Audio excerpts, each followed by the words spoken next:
بسم الله الرحمن الرحيم يعتذرون إليكم إذا رجعتم إليهم قل لا تعتذروا لن نؤمن لكم قد نبأنا الله من أخباركم. محترم سامعین و سامعات، آج ہمارا تفسیر القرآن کا 11واں پارہ ہے۔ اللہ تعالیٰ نے اس مبارک پارے میں مسلمانوں کو جو رہنمائی دی کہ ہمیں اپنی زندگی کی بنیاد دین کے اعلیٰ اصولوں پر رکھنی ہے، اس لیے یہاں مسجد کا تعارف کرایا کہ مسجد دو قسم کی مسجدیں بنی۔ مدینہ تو رسول صلی اللہ علیہ وسلم نے ایک مسجد قباء ہے اور جس کی سربراہی امام الانبیاء، سردار الانبیاء، سرتاج الانبیاء جناب محمد رسول اللہ صلی اللہ علیہ وسلم فرما رہے ہیں، اور ایک مسجد زرار ہے جسے منافقین اور اس کی پشت پر بین الاقوامی ظالم قوتیں وہ موجود ہیں۔ تو قرآن حکیم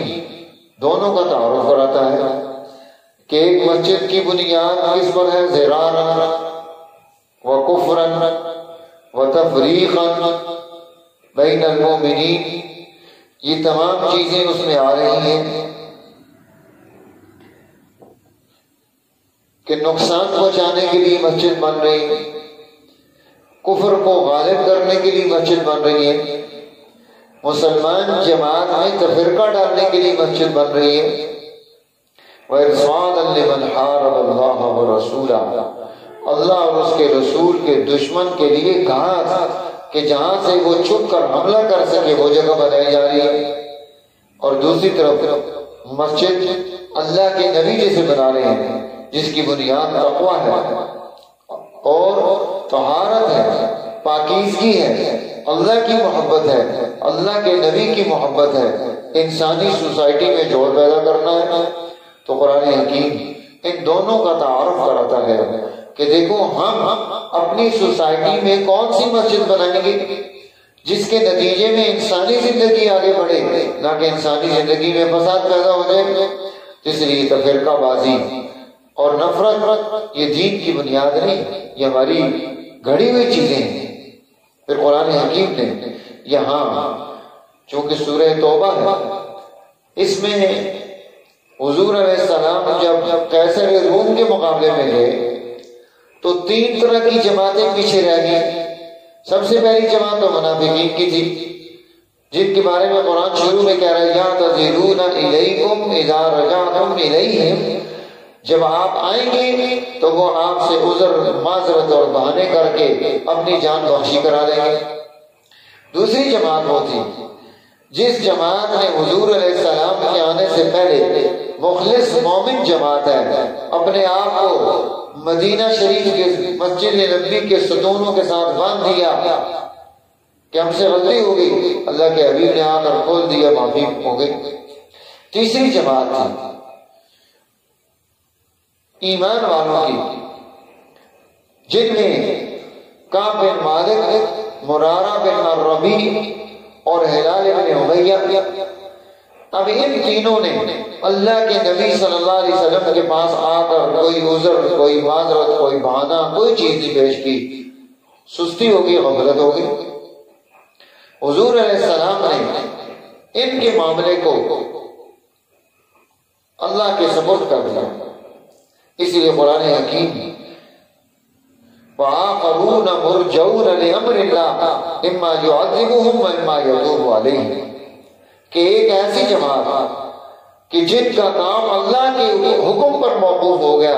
چاہے تو عذاب دے چاہے تو معاف کر دے۔ اور حضور علیہ السلام نے منع کر دیا کہ ان کے ساتھ کوئی جو ہے نا بات چیت نہ کرے۔ سوسائٹی پوری، سماج پورا گفتگو نہیں کرتا، گھر والوں کو کہا تم ان سے الگ ہو جاؤ، اور یہ 50 دن پر محیط سوشل بائیکاٹ کا دور چلا اللہ کے نبی نے۔ اب قرآن حکیم ان کے حالات اور واقعات کو پیش کرتا ہے۔ وَعَلَى الثَّلَاثَةِ الَّذِينَ خُلِّفُوا، یہ تین جو پیچھے رہ گئے تھے ان کا حل کیا تھا؟ حَتَّى إِذَا ضَاقَتْ عَلَيْهِمُ الْأَرْضُ بِمَا رَحُبَتْ، زمین اپنی وسعتوں کے باوجود ان پر تنگ تھی، زمین تنگ ہو گئی، اور صرف زمین تنگ نہیں ہوئی، وَضَاقَتْ عَلَيْهِمْ أَنفُسُهُمْ، ان کی اپنی جانیں بھی ان پر تنگ ہو گئی، وَظَنُّوا أَلَّا مَلْجَأَ مِنَ اللَّهِ إِلَّا إِلَيْهِ، اب انہیں یہ گمان ہونے لگا کہ اب اللہ کے علاوہ کہیں پر کوئی جائے پناہ نہیں۔ اللہ تعالیٰ نے ان پر رحم کیا اور ان کے لیے خلاصی کا اعلان فرمایا۔ اس لیے پھر یہاں فرمایا کہ اے ایمان والو اتقوا اللہ، تمہیں اللہ کا ڈر پیدا کرنا چاہیے، وَقُولُوا مَعَ الصَّادِقِينَ، سچے لوگ تلاش کر کے ان کے پاس بیٹھو، ان کی مجلس کو اختیار کرو، یہ سچوں کی مجلس تمہیں سچا بنائے گی، عادل کی مجلس عادل بنائے گی، ظالم کی مجلس ظالم بنائے گی، اس لیے اچھے لوگوں کی سچوں کی مجلس میں بیٹھنا ہے۔ پھر قرآن حکیم نے اس کے اختتام پر فرمایا کہ دیکھو ہم نے تمہارے پاس رسول کیسے بھیجے ہیں، یعنی اللہ کے حبیب جناب محمد رسول اللہ صلی اللہ علیہ وسلم کی ذات گرامی کے بارے میں آپ کی خوبیاں اور کمالات اور مرتبے اللہ کا قرآن بیان کر رہا ہے، اور وہ کیسے رسول ہے؟ عزیز علیہ ما عنتم، کہ تمہاری تکلیف انہیں بڑی گراں معلوم ہوتی ہے کہ تمہیں کوئی پریشانی آ جائے، تم کسی صعوبت اور مصیبت میں مبتلا ہو جاؤ، تمہیں کوئی مصیبت اور بیماری آ جائے، حریص علیکم، وہ تو بہت زیادہ چاہتے ہیں کہ تمہیں بلائی مل جائے، تمہیں خوبیاں نصیب ہو جائیں، تمہارے لیے خیر جمع ہو جائے، بالمؤمنین رؤوف الرحیم، اور یہ تو سب کے لیے تھا، اور فرمایا ایمان والوں کے لیے وہ تو بڑے رؤوف الرحیم ہے، شفقت کرنے والے اور مہربانی کرنے والے ہیں۔ اس لیے فرمایا کہ یہ اللہ کے حبیب ہیں، آپ کی خوبیاں اور کمالات کون نہیں جانتا، ساری کائنات جانتی ہے۔ پھر فرمایا اب اس قرآن حکیم کی سورہ توبہ کی آخری آیت ہے، حسبی اللہ لا الہ الا ہو علیہ توکلت وہو رب العرش العظیم۔ علماء نے لکھا ہے کہ جسے پریشانیاں آ جائیں، غم ہوں، مصیبتیں ہوں، وہ اسے صبح شام اس کا ورد کرے، اس کی برکت سے اللہ تعالیٰ اس کے غموں اور پریشانیوں کو دور کر دے گا۔ تو ادنا درجہ ہے کہ 7 دفعہ صبح اور 7 دفعہ شام کو پڑھ لیا جائے، اور اگر موقع میسر آئے تو اس کی جو ہے نا تعداد بڑھائی بھی جا سکتی ہے۔ پھر آگے سورہ یونس ہے، یہ مکی صورت ہے۔ اس سورہ مبارکہ میں بنیادی طور پر قرآن حکیم کی طرف اور اس کتاب کی خوبی کی طرف رہنمائی دی، اس کی طرف دعوت دی کہ تمہیں اس کتاب کو قبول کرنا چاہیے، اور پھر اس کے ضمن میں باقی چیزیں بھی آئیں۔ تو گویا اس کا جو مضمون ہے وہ قرآن حکیم کی طرف دعوت ہے۔ اسی لیے فرمایا الف لام را تلک آیات الکتاب الحکیم، یہ حکمت والی کتاب کی آیتیں، یعنی اس کتاب کی آیات، اس میں حکمت ہی حکمت اور اس میں خوبیاں خوبیاں اور کمالات ہی کمالات ہیں۔ تو گویا سورت کا مضمون، اس کا بنیادی موضوع یہ اللہ کی کتاب کی طرف تعارف ہے۔ اس لیے قرآن حکیم اس میں آگے جگہ جگہ اب پھر یہ چیز بیان کرتا ہے، فرمایا وَإِذَا تُتْلَىٰ عَلَيْهِمْ آيَاتُنَا بَيِّنَاتٍ، جب آپ ان کے سامنے ہماری آیات بینات واضح آیتیں پڑھ کر سنائیں گے، اور وہ لوگ لا یرجون لقاءنا، جو ہماری ملاقات کی امید نہیں رکھتے، اور وہ چاہتے کیا ہیں، ائت بقرآن غیر ھذا، اس قرآن کے علاوہ کوئی اور قرآن لے آئیے، او بدلہ، یعنی اسے تبدیل کر دیجیے۔ کیوں کہ وہ قرآن چاہیے جس قرآن میں امیر اور غریب کا، شاہ اور گدا کا فرق موجود ہو، تو پھر وہ اس کو قبول کرنے کے لیے تیار ہے۔ ابو جہل کہتا تھا یہ بلال حبشہ سے آنے والا، یہ سیاہ فام، یہ ہمارے ساتھ کیسے بیٹھ سکتا ہے، ہم تو قریشی ہیں، ہم تو نسب والے ہیں، تو اس لیے ہم ان کے ساتھ نہیں بیٹھ سکتے۔ تو قرآن حکیم فرمایا میرے محبوب آپ نے فرما دیں لو شاء اللہ ما تلوتہ علیکم ولا ادراکم بھی، اگر اللہ چاہتا تو میں اسے تمہارے سامنے تلاوت بھی نہ کر سکتا اور نہ ہی میں اس کی تمہیں کوئی خبر بتا سکتا،